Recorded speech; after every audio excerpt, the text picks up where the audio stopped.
Hi guys. So ఈరోజు second మే యొక్క current affairs discuss చేయబోతున్నాం అనమాట ఆర్టికల్స్ గురించి.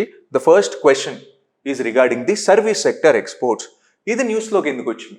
గోల్డ్మాన్ సాక్స్ అనేది రెగ్యులర్గా సర్వీస్ సెక్టర్ గురించి, ఇండియాలో సర్వీస్ సెక్టర్ గ్రో ఎలా అవుతుందని రిపోర్ట్స్ రిలీజ్ చేస్తుంది అనమాట. రీసెంట్గా కూడా సర్వీస్ సెక్టర్ కాంట్రిబ్యూషన్, ఇండియాలో సర్వీస్ సెక్టర్స్ ఎలా గ్రో అయ్యే ఛాన్స్ ఉంది అనే దానిపైన రిపోర్ట్ అనేది మేక్ చేసింది అనమాట. ఇది జనరల్గా ఏం చెప్పిందంటే $800 బిలియన్ గ్రో అయ్యే ఛాన్స్ ఉంది సర్వీస్ సెక్టర్ బై 2030. ఓకే, ఇంతవరకు ఎంత గ్రో అవుతుంది? ప్రెసెంట్ ఎంత ఉంది? సో అప్రాక్సిమేట్గా $340 బిలియన్ ఉంది సర్వీస్ సెక్టర్ ఎక్స్పోర్ట్స్. అదే పర్సంటేజ్ టర్మ్స్లో చూస్తే, జీడిపి టర్మ్స్లో చూస్తే ప్రెసెంట్ అప్రాక్సిమేట్గా 9.2% ఆఫ్ జీడిపి ఉంది. అది మనకు 11% ఆఫ్ జీడిపి అయ్యే ఛాన్స్ ఉంది 2030 లోపు అని చెప్పింది అనమాట. సో ఇప్పుడు సర్వీస్ సెక్టర్ అనేది మనకు జనరల్గా కరెంట్ అకౌంట్ అని ఉంటుంది అనమాట. అంటే మనం ఈ కంట్రీతో పాటు వేరే కంట్రీతో ట్రాన్సాక్షన్స్ కరెంట్ అకౌంట్లో చేస్తాం అనమాట. దాంట్లో గూడ్స్ ఉంటాయి, దాంట్లో సర్వీసెస్ ఉంటాయి. గూడ్స్ ఉంటాయి, సర్వీసెస్ ఉంటాయి. మేజర్గా మనకు సర్వీసెస్ కాంట్రిబ్యూషన్ అనేది హై ఉంటుంది అన్నమాట, అంటే పాజిటివ్ ఉంటుంది.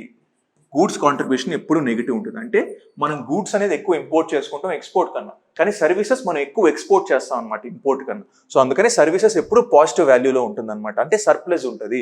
సో దీంతో పాటు ఏ సర్వీసెస్ హైయెస్ట్ కాంట్రిబ్యూషన్, చాలా సర్వీసెస్ ఉంటాయి కదా, సాఫ్ట్వేర్, బిజినెస్, ట్రాన్స్పోర్టేషన్, కమ్యూనికేషన్, ఇవన్నీ. దాంట్లో సాఫ్ట్వేర్ సర్వీసెస్ అనేది 49% ఆఫ్ ది కాంట్రిబ్యూషన్ ఉంటుంది అనమాట. దీన్ని ఇంకొక టర్మ్తో అంటాం ITBPM సర్వీసెస్. అలాగే business services, transportation, travel, finance services, insurance, communication. So second ఏమో బిజినెస్, థర్డ్ ఏమో ట్రాన్స్పోర్టేషన్ సర్వీసెస్ ఉంటాయి అన్నమాట.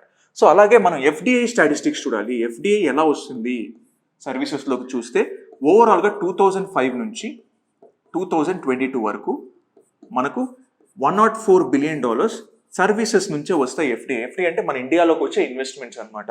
సో దీన్నే మనం కాంట్రిబ్యూషన్ టర్మ్స్లో చూస్తే 16% ఆఫ్ జీడిపి మనకు ఈ FDI ఆఫ్ సర్వీసెస్ నుంచే వచ్చిందనమాట.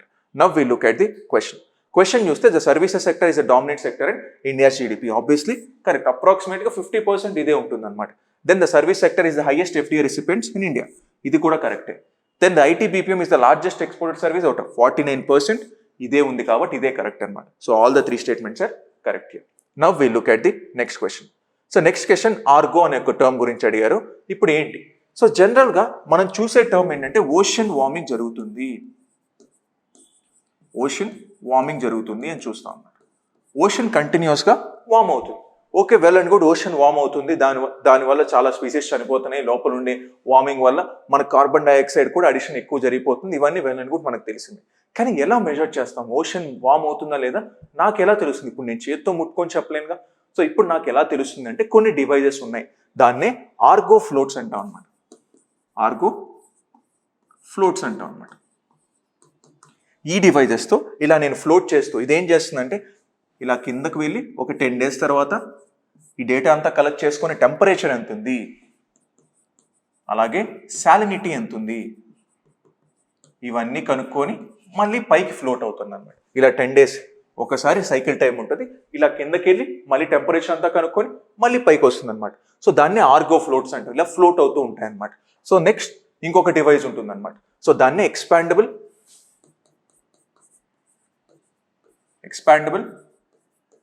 బ్యాతి సో థర్మోగ్రఫీ. థర్మో అంటే టెంపరేచర్ అన్నట్టు. సో ఇలా టెంపరేచర్ని కనుక్కోవడానికి ఎక్స్పాండబుల్ బ్యాతి థర్మోగ్రఫీ ఇన్స్ట్రుమెంట్స్ ఉంటాయి. అంటే షిప్స్ నుంచి ఇలా ఒక ఇన్స్ట్రుమెంట్ని కిందకి డ్రాప్ చేస్తారండి. ఇవి మామూలుగా మూవీస్లో కూడా చూస్తుంటారు. ఇలా డెప్త్లో టెంపరేచర్ని కనుక్కుంటాయి. దాంట్లో థర్మోమీటర్స్ ఉంటాయి, దాన్ని బట్టి టెంపరేచర్స్ కనుక్కుంటాయి అనమాట. సో దాన్ని ఎక్స్పాండబుల్ బ్యాతి థర్మోగ్రఫీ అంటారు అనమాట. సో అలా కొన్ని డివైజెస్ ఉన్నాయి. ఇప్పుడు చూడండి, Argo which is an international project is related to, దేనికి సంబంధించింది? ఆబ్వియస్లీ ఓషన్ టెంపరేచర్ అండ్ సాలినిటీని కనుక్కోవడానికి వచ్చిందనమాట. Now will understand the question. Next question. So protection of wild life. So మనకు చూస్తే so prevention of cruelty to animals act గురించి హిందూలో news article వచ్చిందనమాట. So మనకు fundamental డ్యూటీస్లో article 51A కదా ఫండమెంటల్ డ్యూటీస్ అంటే, దాంట్లో స్మాల్ జీ ప్రకారం మనం యానిమల్స్ని సేవ్ చేయాలి, కన్జర్వ్ చేయాలి, ఇవన్నీ మన యొక్క డ్యూటీ కింద వస్తాయి అన్నమాట. సో దానికోసమే prevention of cruelty to animals act 1960లో తీసుకొచ్చారనమాట. దీని ప్రకారం 1962లో animal welfare board of India అనే ఒక ఆర్గనైజేషన్ తీసుకొచ్చారు. ఈ ఆర్గనైజేషన్లో ఓవరాల్గా 28 మెంబర్స్ ఉంటారు. దాంట్లో 6 మెంబర్స్ ఏమో పార్లమెంటేరియన్స్ అంటే ఎంపీస్ అనమాట. దాంట్లో 4 ఏమో లోక్సభ నుంచి, 2 ఏమో రాజ్యసభ నుంచి. అందరికీ టెన్యూర్ 3 years ఉంటుంది అనమాట. 3 years ఉంటుంది. సో దీన్ని ఏర్పాటు చేసింది ఎవరు? సో ఇది ఫేమస్ అనమాట, రుక్మిణీ దేవి ఆరుండేల్. సో ఈమె పయనీర్ అనమాట prevention of cruelty to animals act. అంటే యానిమల్స్తో క్రూయాలిటీ చూపించకూడదు. ఇది మేజర్గా కంటిన్యూస్గా న్యూస్లోకి ఎందుకు వచ్చింది? సో జల్లికట్టు కేసు అంటాం. జల్లికట్టుకు సంబంధించి ఇది చాలా ఫైట్ చేసింది అనమాట. Animal welfare board of India కానీ ఇవన్నీ చాలా ఫైట్ చేసాయి. సో అందుకని న్యూస్లోకి వచ్చింది. You see this is animal welfare board of India compassion in action అనేది దాని యొక్క థీమ్ అనమాట. So now we'll understand the question. Protection of wildlife and to have compassion for living creatures is one of the fundamental duties. Article 51A, Clause G anamata. Then the Animal Welfare Board of India is a statutory body on animal welfare laws and promote animal welfare in the country. Correct. The Animal Welfare Board of India is established in 2003. Kaduga 1962 lo start chesaru. And it consisting of 28 members including 6 members of parliament. So idi wrong anamata. 28 members 6 correct కానీ 2003 తప్పు కాబట్టి. So how many of the above statements are not correct? Only one statement. Now we look at the next question. Next question is regarding the neutron stars. So article వచ్చిందన్నమాట neutron stars గురించి. అందుకే question make చేయడం జరిగింది. ఒక neutron star సింపుల్గా చెప్పాలంటే ఒక star collapse అయిపోయింది, లేదా సన్ లాంటి బాడీ ఒకటి కొలాప్స్ అయిపోయింది అనుకోండి. ఇప్పుడు ఇంత లార్జ్ బాడీ సడన్గా షింక్ అయిపోతూ ఒక చిన్న బాడీ లాగా ఫామ్ అయిపోయింది. కానీ ఇంత లార్జ్ బాడీ సడన్గా క్రష్ అయిపోతూ వచ్చింది అనుకోండి, అంత మాస్ ఉన్న బాడీ ఒక చోటకు వచ్చి ఒక చిన్న పార్టికల్గా తయారవుతుంది. దాన్నే సింపుల్గా న్యూట్రాన్ స్టార్స్ అంటే డైఅవుట్ స్టార్స్ని మేజర్గా న్యూట్రాన్ స్టార్స్ అంటాం. దాంట్లో ఉన్న ఫ్యూయల్ అంతా కన్జ్యూమ్ అయిపోయి ఒక లార్జ్ బాడీ వచ్చి ఇలా క్రష్ అయిపోయి ఒక స్మాల్ బాడీగా తయారవుతుంది. కానీ మాస్ ఏమో సేమే. ఇంత పెద్ద లార్జ్ బాడీ అలా షింక్ అయిందంటే సేమ్ మాస్ ఉంటుంది కదా. కానీ మనం నేకెడ్ అయితే వీటిని కనుక్కోలేం, ఎందుకంటే రేడియేషన్ అనేది తక్కువ ఉంటుంది. రేడియేషన్ అనేది తక్కువ ఉంటుంది కానీ మ్యాగ్నెటిక్ ఫీల్డ్ ఏమో వీటికి ఎక్కువ ఉంటుంది అనమాట. మ్యాగ్నెటిక్ ఫీల్డ్ అంటే దీని దగ్గరికి ఎవరు వచ్చినా సరే ఇలా లాగేసుకుంటుంది. మ్యాగ్నెటిక్ ఫీల్డ్ అంత ఎక్కువ ఉంటుంది అనమాట. సో నా దీంట్లో 2 types ఉంటాయి అనమాట. దాన్నే పల్సర్స్ అంటాం, ఇంకోటి మ్యాగ్నెటర్స్ అంటాం. వీటిని న్యూట్రాన్ స్టార్స్ అంటాం, కాకపోతే డిఫరెన్షియేషన్ ఉంటుంది. సో పల్సర్స్లో ఏంటంటే మనకు రేడియేషన్ అనేది విజిబుల్గా ఉంటుంది. ఈ మ్యాగ్నెటర్స్లో ఏంటంటే magnetic field 1000 times more than our earth. మన ఎర్త్తో పోలిస్తే 1000 times ఉంటుంది. అదే నార్మల్ న్యూట్రాన్ స్టార్స్ అనుకోండి, 1 trillion times more than our earth magnetic field ఉంటుంది అనమాట. So that we need to understand. Now we look at the question. Neutron stars are formed in a massive star runs out of the fuel and collapses. ఇది right అనమాట. And neutron stars is the densest object astronomers can observe directly. మనం డైరెక్ట్గా observe చేయలేము, ఎందుకంటే దానికి mass లేదు, radiation లేదు, కాబట్టి మనం డైరెక్ట్గా అబ్జర్వ్ చేయలేము. So this is a wrong statement. In a typical neutron star, the magnetic field is trillionth of time that out of Earth's magnetic field. Typicalగా అలాగే ఉంటుంది, కానీ మ్యాగ్నెటర్స్కి వచ్చేసరికి ఓన్లీ 1000 times, trillion times ఏం ఉండదు అనమాట. So how many of the above statements are not correct అని అడిగాము అనమాట. Only one statement is not correct. Now we look at the next question. Next question is regarding the inheritance tax. ఇది కంటిన్యూస్గా న్యూస్లో ఉందన్నమాట. Inheritance tax. ఇన్హెరిటెన్స్ ట్యాక్స్ అంటే ఏంటి? ఇప్పుడు ఫర్ ఎగ్జాంపుల్ మా నాన్నగారు ఉన్నారు. సో మా నాన్నగారు నాకేం చేస్తారు? ఆయన సంపాదించిన ప్రాపర్టీయో లేకపోతే వాళ్ళ తాతగారు సంపాదించిన ప్రాపర్టీయో నాకు ఇస్తారు. Okay, well and good. వాళ్ళు సంపాదించారు కదా, నేను ఎందుకు ట్యాక్స్ పే చేయాలి అనే దానికి క్వశ్చన్ వస్తుంది. అందుకని ఇన్హెరిటెన్స్ ట్యాక్స్ అని ఒకటి తీసుకొచ్చారు. అంటే అక్కడి నుంచి నీకు ఒక ప్రాపర్టీ వస్తుందంటే నువ్వేం సంపాదించకుండా వస్తుంది కదా, అప్పుడు ఆటోమేటిక్గా ట్యాక్స్ పే చేయాలి కదా. అటువంటి గోల్తో తీసుకొచ్చింది ఇన్హెరిటెన్స్ ట్యాక్స్ అనేది. ఇది మేజర్గా ఎస్టేట్ డ్యూటీ యాక్ట్ 1953 ప్రకారం తీసుకొచ్చారనమాట. అంటే ఏదైనా ఇన్హెరిటెన్స్ జరుగుతూ ఉంటే ప్రాపర్టీ ట్యాక్స్ పే చేయాలి. ఇన్హెరిటెన్స్ ట్యాక్స్ ఎంత ఉండేది అప్పుడు? 85% మనం ట్యాక్స్ రూపంలోనే పే చేయాలి. అది ల్యాండ్ అవ్వని, ఏదైనా గోల్డ్ అవ్వని, ఏ వెల్త్ అయినా అవ్వని 85% గవర్నమెంట్ పే చేయాలి ట్యాక్స్గా. ఎవరైనా ఒప్పుకుంటారా? ఒప్పుకోరుగా. అందుకే 1985లో దీన్ని స్క్వాష్ చేశారనమాట. అంటే ఈ లానే పూర్తిగా స్క్వాష్ చేశారు, అబాలిష్ చేశారు. అంటే ఇన్హెరిటెన్స్ ట్యాక్స్ ఇప్పుడు ఎవరికీ లేదు. అంటే మా తాత నుంచి నాకు ఆస్తులు వస్తున్నాయి కదా, నేను ఇన్హెరిటెన్స్ ట్యాక్స్ పే చేయాలని రూల్ ఏం లేదనమాట. సో అప్పుడు ఇన్హెరిటెన్స్ ట్యాక్స్ పెట్టినా 1953 ఓన్లీ 0.4% ఆఫ్ ది పాపులేషన్ మాత్రమే పే చేసేవాళ్ళు దీన్ని. కానీ అందరికీ ఇన్హెరిటెన్స్ వస్తుందిగా. సో అందుకని ఇప్పుడు న్యూస్లోకి వచ్చింది. Now we'll understand. Inheritance tax is commonly known as estate duty, in which in India it does not have any current law for levy of estate duty. Currently ఏం లేదు, కానీ ఇంతకుముందు ఉండేది. Then estate duty was levied in India in the past until the estate duty law was abolished in 2005 కాదు 1985లో abolish చేశారనమాట. Second one is wrong and first one is correct. So statement 1 is correct, statement 2 is incorrect. Now we'll look at the next question. So next question is regarding the Portuguese. So ఎందుకు న్యూస్లోకి వచ్చింది పనాజీలో? So పనాజీలో which is in Goa, దీంట్లో కొన్ని అన్అర్థం చేశారనమాట. అప్పుడు కొన్ని పోర్చుగీస్ స్క్రిప్ట్స్ అనేది బయటపడ్డాయి, అందుకని న్యూస్లోకి వచ్చింది.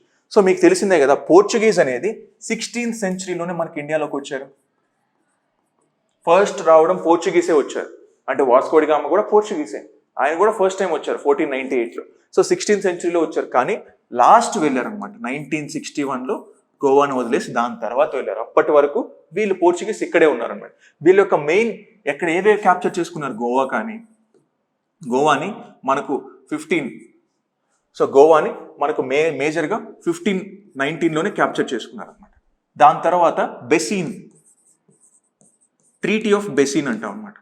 దాంతో బెసిన్ అనే దాన్ని 1534లో క్యాప్చర్ చేసుకున్నారు. సో గోవాని క్యాప్చర్ చేసుకునే దానికి హెల్ప్ చేసింది అఫ్సోనో ది అల్బుర్క్. సో వీళ్ళని క్యాప్చర్ చేసుకున్నారు అనమాట గోవాని. సో ట్రీటీ ఆఫ్ బెసిన్తో బెసిన్ క్యాప్చర్ చేసుకున్నారు 1534లో. So that we need to understand. So మనకు గోవా, దమన్ అండ్ దియు వీళ్ళ యొక్క మేజర్ ప్లేసెస్ అనమాట. మేజర్ ప్లేసెస్తో వీళ్ళు చేసుకున్నారు Goa, Daman and Diu. So that we need to understand. So ఇప్పుడు చూద్దాం question. The Portuguese was the first European to establish a colony in India and very beginning of 16th century. Correct. The Portuguese were also the last to leave 1961లో వెళ్ళారు. The Portuguese obtained Bombay under the Treaty of Bessin in 1510. 1510లో కాదు, 1534లో తీసుకున్నారనమాట. Between the sultan of Gujarat and Portuguese viceroy. So this is a wrong statement. How many of the above statements are correct? Only 2 statements are correct here. Now we'll look at the next question. Next question, Chang'e satellites. So మేజర్గా చాంగే group of satellites అంటాం. So ఇది China నుంచి. చాంగే అంటే మేజర్గా చెప్పాలంటే he's the goddess. మేజర్గా చైనాలో refer చేస్తారనమాట ఈ గాడ్ని. ఈయన ఏంటంటే he acts as a bridge between the earth and the moon అని నమ్మేవాళ్ళు అనమాట. ఎర్త్కి మూన్కి బ్రిడ్జ్గా ఉండేవాళ్ళు కాబట్టి ఆయన చాంగే గాడ్ అనేవాళ్ళు. సో చాంగే మిషన్స్ అనేది చైనా తీసుకొచ్చింది. ఫస్ట్ చాంగే మిషన్ 2007లో తీసుకొచ్చింది. ఇప్పుడు చాంగే 6 వరకు వచ్చాం అనమాట. 2007లో first mission, first time earth నుంచి బియాండ్ మూన్లోకి వెళ్ళి శాంపుల్ని కలెక్ట్ చేసి, ఇప్పుడు చాంగే 6 మిషన్ ఏం చేస్తుంది, శాంపుల్ని కలెక్ట్ చేసి మనకు ఎర్త్లోకి తీసుకొస్తుంది అనమాట. దాని యొక్క మెయిన్ నేమ్ చాంగే 6. ఇప్పుడు రీసెంట్గా లాంచ్ చేశారనమాట చాంగే 6. 2007లో చాంగే 1 లాంచ్ చేశారనమాట. Now will understand the question. China. Chang'e satellites are a series of solar probes launched by China. So obviously series of solar probes కాదు. సో సోలార్ probes కాదు, series of lunar probes. అంటే మూనుకు సంబంధించింది అనమాట. So that's why this is a wrong statement. Chang'e was China's first spacecraft to travel beyond Earth orbit. This is a right statement. How many of the above statements are correct? Only 2 is correct here. Now we look at the next question. Next question is regarding the inflation. ఎందుకు న్యూస్లోకి వచ్చింది? మనకు జనరల్గా US federal reserve అని ఉంటుంది. US federal reserve. So US federal reserve అని ఉంటుంది అనమాట. యుఎస్ ఫెడరల్ రిజర్వ్ వచ్చింది జనరల్గా ఇన్ఫ్లేషన్ రేట్స్ని 5.25 to 5.5% మధ్యలో ఉంచింది అనమాట. వాటినే ఫెడరల్ రేట్స్ అని ఉంటాం. అలా ఉంచింది కాబట్టి న్యూస్లోకి వచ్చింది. అందుకే మనం అండర్స్టాండ్ చేసుకోవాలి. ఇన్ఫ్లేషన్కి ఇంట్రెస్ట్ రేట్కి 2 రిలేషన్స్ ఉంటాయి. ఇప్పుడు ఫర్ ఎగ్జాంపుల్, ఇప్పుడు నా దగ్గర అమౌంట్ ఎక్కువ ఉంది అనుకో, అందరి దగ్గర ఈక్వల్ అమౌంట్ ఆఫ్ క్యాష్ ఉంది అనుకో, కానీ అందరూ ఒకే గూడ్ కొనుక్కోవాలి. ఫర్ ఎగ్జాంపుల్, అందరూ ఒక బ్రెడ్ కొనుక్కోవాలి, అందరూ ఒకే బ్రెడ్ కొనుక్కోవాలి. అందరి దగ్గర అమౌంట్ ఉంది. అప్పుడు ఏం చేస్తాము, అందరూ అదే బ్రెడ్ కావాలనుకుంటారు. బిడ్ చేయడం స్టార్ట్ చేస్తారు. ఒకరు 10 రూపాయలు అంటారు, ఒకరు 11 రూపాయలు అంటారు, ఒకరు 12 రూపాయలు. ఒరిజినల్ కాస్ట్ ఆఫ్ బ్రెడ్ ఎంత 10 రూపాయలే, కానీ నేను ఇన్ఫ్లేట్ చేసి బిడ్డింగ్ చేసి ఏం చేస్తాను, దాని కాస్ట్ అనవసరంగా పెంచుతున్నాను. దాన్నే ఇన్ఫ్లేషన్ అంటాం అనమాట. అంటే బిడ్ చేసి ఇన్ఫ్లేషన్ చేస్తున్నాను. ఎందుకు? క్యాష్ అనేది అందరి చేతిలో ఉంది కాబట్టి. ఇప్పుడు నేను ఏం చేయాలి, ఇన్ఫ్లేషన్ తగ్గించాలంటే క్యాష్ అనేది తగ్గించాలి, అందరి దగ్గర ఉన్న క్యాష్ తగ్గించాలి. అప్పుడు ఏం చేస్తాను, ఇన్ఫ్లేషన్ తగ్గించాలి అంటే ఇంట్రెస్ట్ రేట్స్ పెంచుతాను అనమాట. ఇంట్రెస్ట్ రేట్స్ అనేది పెంచుతాను అనమాట. సో ఇంట్రెస్ట్ రేట్ పెరిగితే ఏమొస్తుంది సార్ అని అడగచ్చు. ఇది జనరల్గా ఒక బ్యాంకుకి ఒక కామన్ మ్యాన్కి ఉన్న రిలేషన్ అనమాట. ఇప్పుడు ఫర్ ఎగ్జాంపుల్ నేను లోన్ తీసుకోవాలి. ఎప్పుడు తీసుకుంటాను నేను లోన్ అనేది? నా దగ్గర అమౌంట్ కావాలి, ఇంట్రెస్ట్ రేట్ తక్కువ ఉన్నప్పుడు లోన్ తీసుకుంటానా? అంటే బ్యాంక్ అనేది తక్కువ ఇంట్రెస్ట్ రేట్కి ఇస్తే లోన్ అనేది తీసుకుంటాను. అదే ఎక్కువ ఇంట్రెస్ట్ రేట్ పెట్టింది అనుకో లోన్ అనేది తీసుకోనుగా. సో అదే బ్యాంక్ ఇంకో రిలేషన్ ఏముంది? డిపాజిట్స్. ఇప్పుడు నేను డిపాజిట్ చేయాలంటే ఏం చేయాలి? బ్యాంక్ అనేది నాకు ఎక్కువ ఇంట్రెస్ట్ ఇస్తే డిపాజిట్ చేస్తాను, తక్కువ ఇంట్రెస్ట్ ఇస్తే డిపాజిట్ చేయాలి. సో ఇప్పుడు రెండు విధాలుగా ఏం చేస్తున్నాను? నేను మనీ సప్లై అనేది కంట్రోల్ చేస్తున్నాను. సో మనీ సప్లై కంట్రోల్ చేస్తున్నాను. ఒకటి డిపాజిట్ చేపిస్తున్నా, బయటకు అమౌంట్ వదలట్లేదు, డిపాజిట్ అమౌంట్ వదలట్లేదు. సో అప్పుడు ఏం జరుగుతుంది? ఆటోమేటిక్గా మార్కెట్లో ఉన్న అమౌంట్ అనేది తగ్గుతుంది అనమాట. సో అది హెల్ప్ చేస్తుంది ఇన్ఫ్లేషన్. అప్పుడు ఇన్ఫ్లేషన్ అనేది తగ్గుతుంది. అంటే ఇంట్రెస్ట్ రేట్ పెరిగితే ఇన్ఫ్లేషన్ తగ్గే ఛాన్స్ ఉంటుంది అనమాట. So now will understand the question. Inflation reduces real rate of returns on the financial investments and erodes purchasing power. So obviously ఇది కరెక్ట్ అనమాట. ఎందుకు? ఇప్పుడు ఇంతకుముందు నేను 10 రూపాయలకే ఒక గూడు కొనేవాడిని, ఇప్పుడు 12 రూపాయలు పెట్టాల్సి వస్తుంది. అంటే రియల్ రేట్ ఆఫ్ రిటర్న్స్ అనేది రావట్లా. అందుకే that is a right statement. To control inflation, central banks increase the interest rates they charge on the loans to commercial banks. Correct. So how many of the above statements are not correct? So neither one, not two, because రెండు correct కాబట్టి. Now we look at the next question. Integrated nutrient management. So integrated nutrient management అంటే ఏంటి? So జనరల్గా అన్ని కలిపి organic manure అవని, inorganic అవని, biological components అవని ఏదైనా సరే నేను ఇంటిగ్రేటెడ్గా మేనేజ్ చేస్తాను.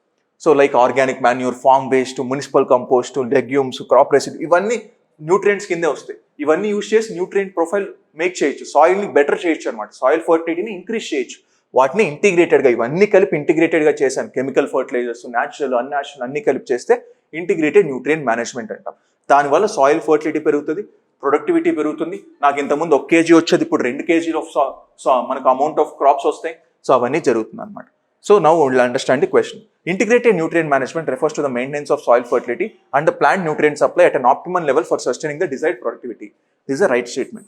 It includes application of organic and biological fertilizers in an integrated manner, excluding the inorganic. Excluding కాదు, including. అన్ని ఇంక్లూడ్ చేస్తాం, అన్ని ఇంటిగ్రేటెడ్గా చేస్తాం అనమాట. So that's why these are wrong statement. Only one statement is correct here. Now we look at the last question. Last question is regarding the Article 31C. So generalగా మనకు general ప్యానల్స్లో తెలిసింది ఏంటంటే fundamental rights are greater than the DPSPs. Fundamental rights are negotiable, అంటే మనం కోర్టుకి వెళ్ళి చేసుకోవచ్చు అనమాట. So DPSPs are non negotiable. So మనం ఏంటంటే కోర్టుకి వెళ్ళడానికి వీల్లేదు. సో ఎన్ఫోర్సబుల్ అంటాం అనమాట. ఫండమెంటల్ రైట్స్ ఎన్ఫోర్స్ చేస్తాం, డిపిఎస్పీస్ ఎన్ఫోర్స్ చేయడానికి లేదు. సో ఇప్పుడు ఏం జరిగిందంటే 25th కాన్స్టిట్యూషనల్ అమెండ్మెంట్ యాక్ట్ అని ఒక అమెండ్మెంట్ యాక్ట్ గవర్నమెంట్ తీసుకొచ్చింది 1971లో. అప్పుడు ఏం చేసింది? ఆర్టికల్ 31C అని ఇంక్లూడ్ చేసింది అనమాట. దీంట్లో 2 థింగ్స్ తీసుకొచ్చింది 31Cలో. ఒకటి ఏంటంటే 39B అండ్ C, ఇది డిపిఎస్పీస్లో ఉంటుందన్నమాట. దీన్ని ఇంప్లిమెంట్ చేయడానికి ఒకవేళ ఆర్టికల్ 14 అండ్ ఆర్టికల్ 19 కానీ వైలేట్ చేసినా సరే పర్లేదు, వైలేట్ చేసినా సరే పర్లేదు అని తీసుకొచ్చింది. ఇంకోటి ఏం తీసుకొచ్చింది? దీన్ని జ్యుడిషియల్ రివ్యూకి అప్లికబుల్ కాదు, అంటే ఈ దీంట్లో పెట్టిన ప్రతి ప్రొవిజన్ని జ్యుడిషియల్ రివ్యూ అప్లికబుల్ కాదని 2 ప్రొవిజన్స్ తీసుకొచ్చింది. Well and good. దెన్ దీంట్లో ఏం చేసిందంటే కేశవానంద భారతి కేసు, కేశవానంద కేసు అంటాం అనమాట. ఈ కేసులో ఏం చెప్పిందంటే సుప్రీంకోర్టు ఇది అప్లికబుల్లే, వెల్ అండ్ గుడ్, ఇటువంటివి చేయొచ్చు. అంటే ఆర్టికల్ 39B అండ్ Cని ఇంప్లిమెంట్ చేయడానికి 14-19 వైలేట్ అయినా సర్లేదు, కానీ ఇది రాంగ్ అనమాట. జ్యుడిషియల్ రివ్యూ కూడా అప్లికబుల్ అవ్వాలి, ఎందుకంటే జ్యుడిషియల్ రివ్యూ మనకు బేసిక్ స్ట్రక్చర్లో భాగం కాబట్టి. అప్పుడు తెలివిగా ఏం చేసింది మళ్ళీ గవర్నమెంట్, మళ్ళీ ఇంకొక అమెండ్మెంట్ యాక్ట్ తీసుకొచ్చి 39B అండ్ Cఏ కాదు, ఏ డిపిఎస్పీనైనా, ఎనీ డిపిఎస్పీ ఇంప్లిమెంట్ చేయడానికి ఆర్టికల్ 14 అండ్ 19 వైలేట్ అయినా పర్లేదని తీసుకొచ్చింది ఒక అమెండ్మెంట్. దీన్ని మినర్వా మిల్స్ కేసు అంటాం. సో మినర్వా మిల్స్ కేసు, ఈ కేసులో supreme court this is void, any డిపిఎస్పీని కాదు, ఓన్లీ 39B అండ్ Cని ఇంప్లిమెంట్ చేయడానికి మాత్రమే ఆర్టికల్ 14-19 వైలేట్ అయితే సరిపోద్ది, అని ఎనీ డిపిఎస్పీ అనేది ఉండదు అని మినర్వా మిల్స్ కేసులో వాయిడ్గా డిక్లేర్ చేసింది అనమాట. Now wheel understand the question. Article 31C was inserted by Constitution First Amendment Act 25th. Article 31C saves the law that seeks to implement any of the directive principles. specified in the part 4 of the constitution from being challenged in the court either under article 14 or article 19. Any of the DPSPs దాన్ని squash చేసింది. Only 39B and C మాత్రమే మనం చేసుకోవచ్చు. This is also wrong. Which of the following statements are correct? Neither one, nor two is the right option here. So these are the questions for today. We'll see you again guys. We'll meet again guys. See you.